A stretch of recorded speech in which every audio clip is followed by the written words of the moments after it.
Like far too many other children, I grew up in a cage. It wasn't Auschwitz. The only walls were those of a single wide trailer. There was no barbed wire on the chain link. The only jailers, torturers, or armed guards were my horrible parents. But the walls of that cage, the bars, they were not made of my parents' rules. They were only embellished with them. Those bars that kept me trapped in that place for 20 years were made of society's rules. And it was in that box that I learned I could do things like this. Now, I'm still working out how exactly it is I can do this, but needless to say, between my gifts and the way I grew up, I have always been an outcast. And it's not going to surprise anybody that on top of all of that, I am neurodivergent, and I'm also part of the LGBT community. I am non-binary, I am demisexual, and I'm also a plural. There are 12 different people that make up the me that you see. Does that make me mentally ill? Maybe. I think everybody is to some extent. I think normal is an unrealistic standard. It not only does it not exist, we need to treat it like it's an unrealistic beauty standard because it is just for the brain. But my point is, despite everything, I finally made it out of that cage, or so I thought. I got out into the world and started building a life of my own outside and away from people that tortured me, the people that broke me, or almost did. They definitely tried. But for a large chunk there at the end, when I started getting close to aging out of my mother's grip, and of course she still kept me there for another couple years just by tying me down financially and keeping me from being able to support myself.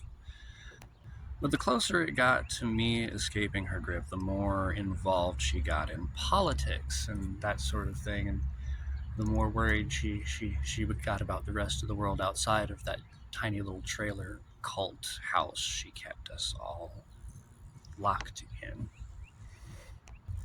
And I didn't think it was going to be that effective because the first time Trump got into office, he just was kind of a doofus, and he really wasn't any worse than like second term Bush in my personal opinion. Then again, I was young at that time, but then we moved on to Biden, and I kind of just assumed, okay, we had a little hiccup, and the country has now realized its mistake and moved on. But oh no, no. Now the same people, the same vile type of person that raised me and kept me trapped has taken over the country at almost every level. Maybe it wasn't Auschwitz exactly, but it was my Auschwitz. I grew up in a cage where I was never good enough. I was broken and wrong for just being. And I was told that I was never, ever going to find peace because of who and what I am by the very people that made me who and what I am. And despite it all, I am doing my damnedest to try. But now, you know, we used immigrants as an excuse to start building concentration camps again. I mean, people were taking tourist photos in front of Alligator Alcatraz, which we all know is just Auschwitz too. No, it's only about undocumented people. Then explain to me why Kansas just undocumented, previously documented trans people like me. They want to put people like me in camps. Now Tennessee is over there trying to make lists of us. They're making lists of us, or at least trying. Does nobody see what's next? I wanted to believe that I could peacefully coexist with these people, that they could do their thing, and I could do mine, and I could just go over into my little corner and ignore how unevolved they are and insist upon being. And I thought that just like I left them alone and let them continue being unevolved, that they would leave me alone. But no, they won't. Anything that doesn't fit inside their little box belongs in a cage or in a grave.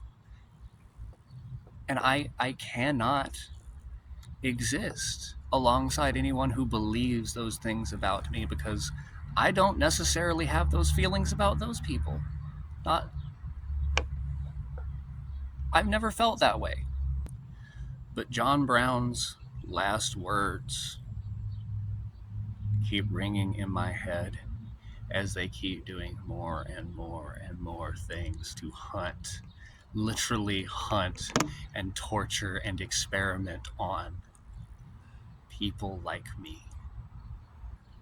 When I was a kid and watching all the shows, I thought Magneto was a crazy zealot, someone who was just hurt and went too far. And then growing up watching the movies, I started realizing, man, Xavier's kind of a dick and kind of naive, and Magneto really, like, he's been through all this once before, realistically, so of course he's not going to be wanting to do it again. But at this point, I just have to say that Magneto was right. He was right that there is no way for us to coexist with them, because no matter what we do, as long as they are allowed to keep believing that anything that doesn't fit in their box deserves to die, they will keep trying to kill it. They will always try to destroy us.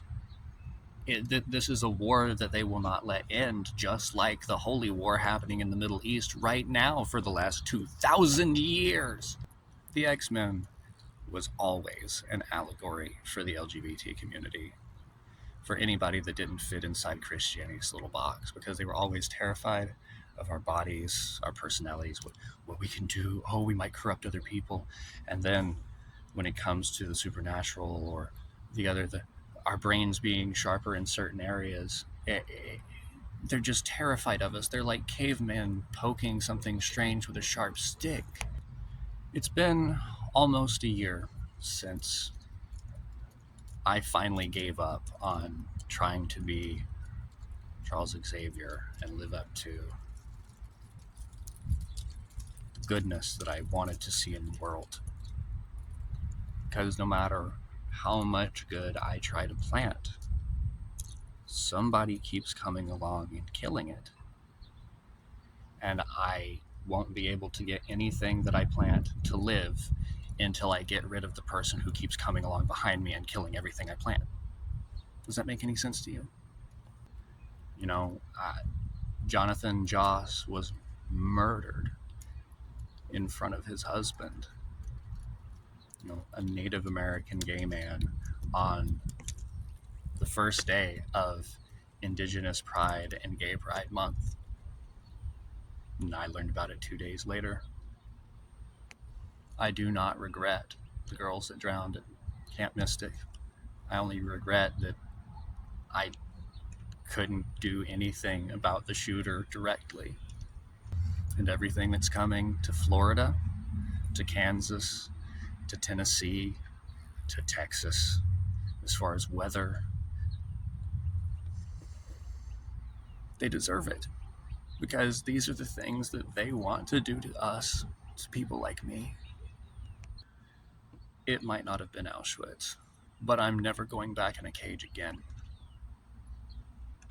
I don't deserve to be in a goddamn box just for being who and what I am, and neither do you. So if you're like me, if you're a weirdo, you know, you got too many people up here, maybe you're a furry like I am, maybe you're a witch. We're all mutants. Anything that doesn't fit in their box. When are we going to stand together and fight back? Are we going to let them put us in camps? Is that really what we're doing? Or are we going to get up and fight?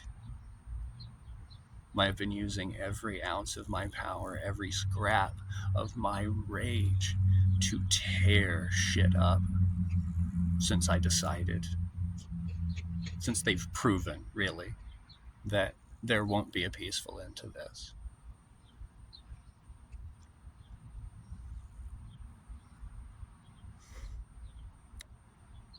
And we only get stronger when we put our power together. That's why they try to keep us separate. So go look at John Brown's last words. Are you with me?